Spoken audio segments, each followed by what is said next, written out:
Bonjour tout le monde, ça faisait longtemps que je n'avais pas fait une petite vidéo, donc bon, j'ai taper les commandes, hein, bien entendu, parce que sinon c'est un peu long à le faire.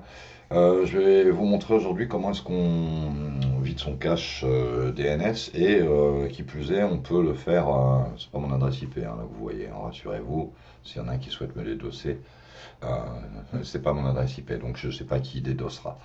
Aujourd'hui, je vous ai préparé le petit tuto, c'est-à-dire ipconfig espace slash display DNS tout accroché et ipconfig espace slash flush DNS. Alors ce qu'on va faire, vous ouvrez le bloc-notes hein, et puis bah, comme j'ai fait, vous voyez, bloc-notes et puis vous faites enregistrer sous. Et là, vous l'appelez un cache DNS. Par exemple, cache DNS. Cache DNS, DNS, et vous le renommez toujours en point .bat, sinon il va pas il s'exécutera pas. Donc on va l'enregistrer sur le bureau, on va faire enregistrer, donc voilà, mon cache DNS il reviendra. Ici je vais fermer, hein, puisque bon, on ouvre en CMD. Alors si vous n'êtes pas CMD, vous tapez CMD ici. Et si vous n'êtes pas administrateur, vous faites un clic droit et vous faites ouvrir en tant qu'administrateur. On est d'accord? Voilà. Donc là, ça c'est fait. Ça, je le ferme. Donc là, je double-clique. Vous voyez, ça va très vite, c'est normal, il est vide. Mais après, bon, si vous n'avez peut-être pas spécialement envie d'avoir une icône qui ressemble à une commande shell sur votre bureau. Et puis en même temps, vous avez peut-être envie que ça se fasse automatiquement. Donc vous faites tous les programmes, vous descendez et vous faites démarrage, un clic droit, ouvrir, et vous venez le glisser dedans. Vous voyez, j'ai fait de même pour les mises à jour,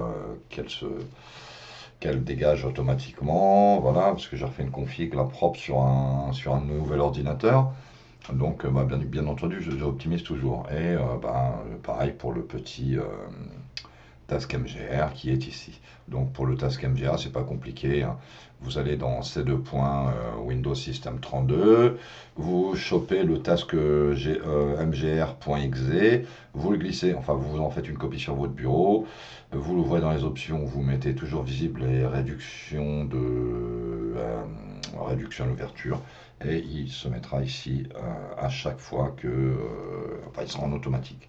Ça vous permet de contrôler un peu le processus, voir si votre ventirad il n'est pas en carafe ou si l'UC n'est pas bouffé, parce que des fois vous pouvez choper un virus et ça peut faire augmenter l'UC et faire chauffer la machine.